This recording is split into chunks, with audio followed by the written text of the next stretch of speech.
The Plumbata. An archetype of Roman projectile technology, this hand-thrown dart granted sword and shield infantry the ability to rain down a storm of missiles upon a charging enemy. But despite many recreating these in modern times, their capabilities are still somewhat of a mystery, for no-hole darts survive, and pictorial evidence is not much to go on. Contemporary experiments, for instance, place the maximum range of the Plumbata around 100 meters, and often less.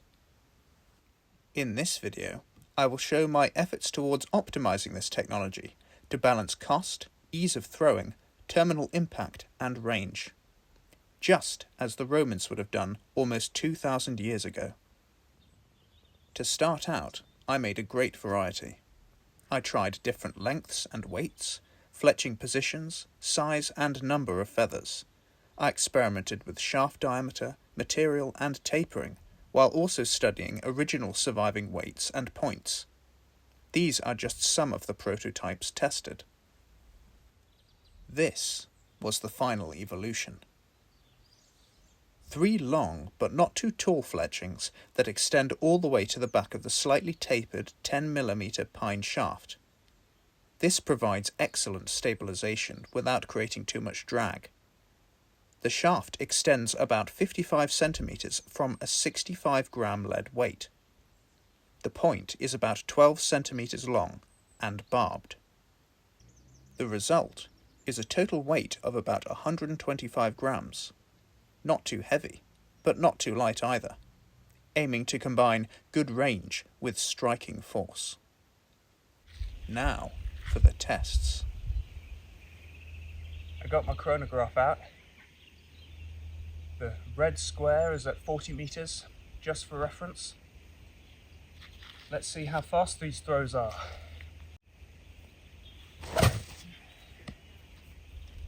"39 meters a second.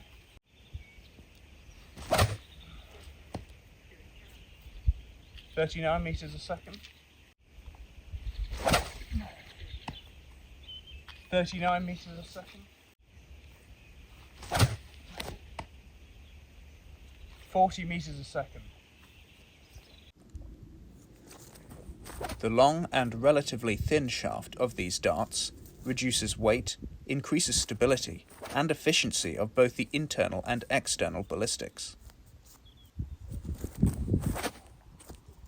This is because, conceptually, it's like a rigid sling. The mass at the end can be accelerated along a large radius, resulting in much higher velocities when compared to throwing it from the center of mass, like a javelin. Pine is a stiff, durable, and comparatively light wood, making it preferable over other timbers. This ground is not very good.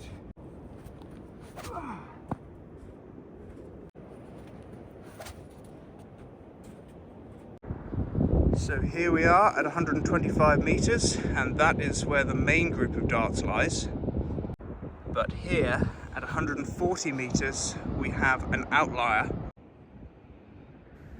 I think it's worth pointing out that I'm not a professionally trained thrower, only self-taught. So the performance I am getting with these is perhaps poor compared to the absolute limit of their potential. Down there, 100 meters away, I've got a small red target. Let's test the accuracy of these.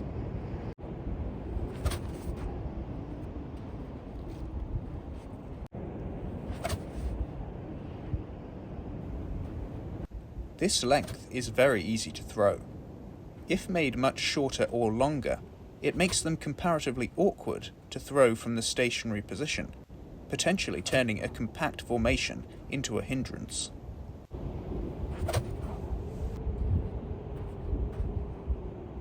Let's go and have a look.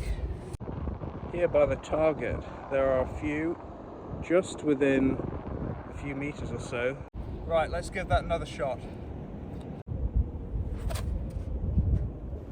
With these, 100 meters is an effortless distance to throw, and thus a practical target range.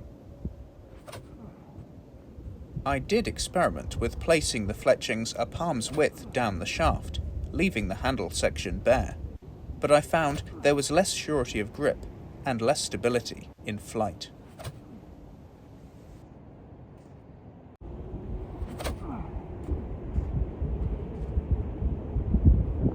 Let's go and have a look.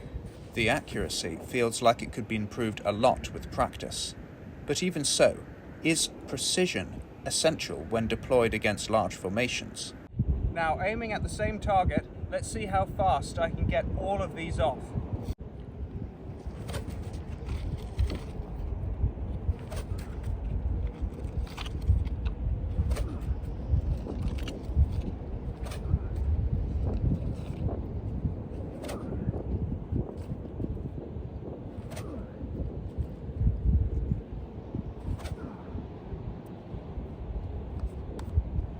Very clunky. At first I tried pulling them out, threading it through my hand, and then I remembered they've got barbs on them. Ow. Here you can see the impact angle of these darts at 100 meters.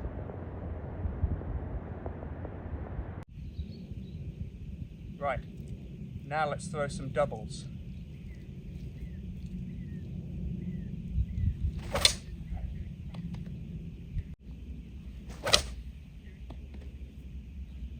"34 meters a second.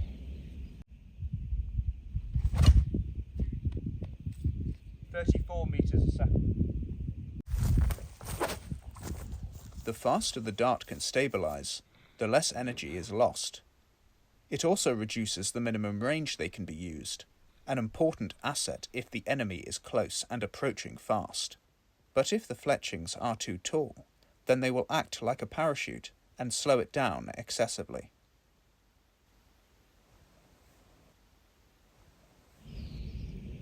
Now I know what you're all wondering. What happens if I throw all 6 at once? Well,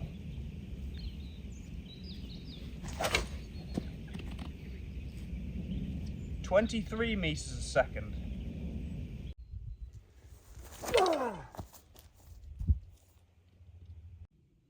Throwing them all together, the shortest went 41 meters, whereas the furthest went 50 meters.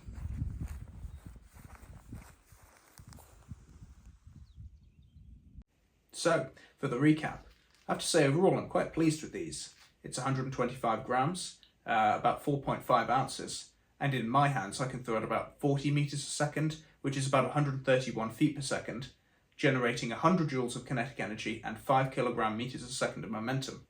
Now, for context, that puts it in about warbow territory with regards to power. It does take about 20 meters to stabilize, so how much energy is lost in that process, I've yet to know. But it should be interesting to compare the two in future tests. Needless to say, these pack a punch, with a very respectable range as well, 140 meters with a decent throw, and they are dead easy to throw 100 meters. I think that can be attributed to the design, the fact that the head and weight are not too heavy, and you've got a nice long, stiff, light shaft, which gives you good leverage, and thus the overall efficiency of this projectile is quite high. I think the benefit really is that because you're getting that higher velocity, it means the hit probability is higher, which is especially pertinent to targets up to about 100 meters, where it is coming in at a fairly shallow angle compared to, let's say, other designs of Plumbata, which are a lot shorter and heavier, which land more vertical. Now, obviously, there is a benefit to those, and you can still throw these up high, in a high arc, so that they come down vertically. So this is not limited to being thrown in a flat trajectory. It makes it overall more versatile, in my opinion. Accuracy was all right. I was able to get these within about a 10-meter radius at 100 meters, but I think with practice I could reduce that number quite significantly to just a few meters, given that these are a lot simpler than a sling. They have a stiff shaft and they don't contain any of the complications with regards to the release of a sling and the interference that goes on. But how important is accuracy in the Roman context, given that these were used simply to thicken the air with projectiles as the enemy approached, and to take up the shields of the enemy so that archers and slingers can shoot their legs and feet? in the initial testing that I did, that accuracy, I believe, would be sufficient for that context. Now for the rapid throwing. With my, again, lack of practice, I was able to throw 7 darts in 18.5 seconds. According to Agetius, the Romans only carried 5, so accounting for that, that's 5 darts in 12 seconds, which, even with my lack of practice, is plenty of time that, once they come within your effective range, you're able to throw 5 darts and draw your sword ready to engage them hand to hand. So in that sense, effective. Throwing 2 at once. When I threw them as doubles, I got 34 meters a second. That is 72.3 joules of kinetic energy and 4.3 kilogram meters a second of momentum for each dart. When thrown for range, one dart went 100 meters, the other went 107 meters.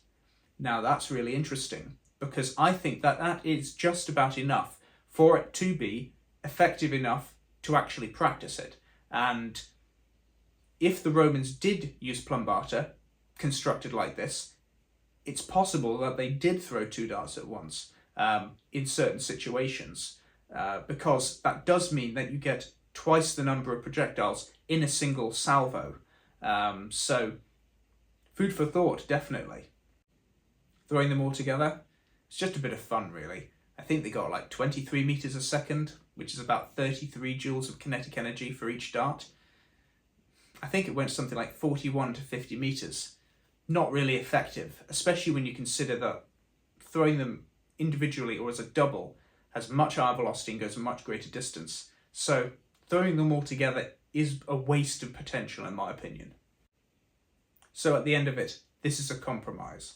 I tried to create a best of both worlds, but I can't help but wonder, maybe even within a particular region, that Romans created different types of Plumbata for different purposes. Perhaps those 5 Plumbata stacked within your shield, 2 of them are long-range Plumbata, and the rest are heavy hitters for close range and for high arc. Does make you wonder. Let me know if you'd like to see any more experiments in the same vein, and tell me what you think of this particular endeavour. I appreciate all the comments and try to read every single one. If you would like to support the channel, consider subscribing or becoming a patron, helping to sustain and improve content down the line. And if you liked this video, well, stay tuned because there's lots more to come.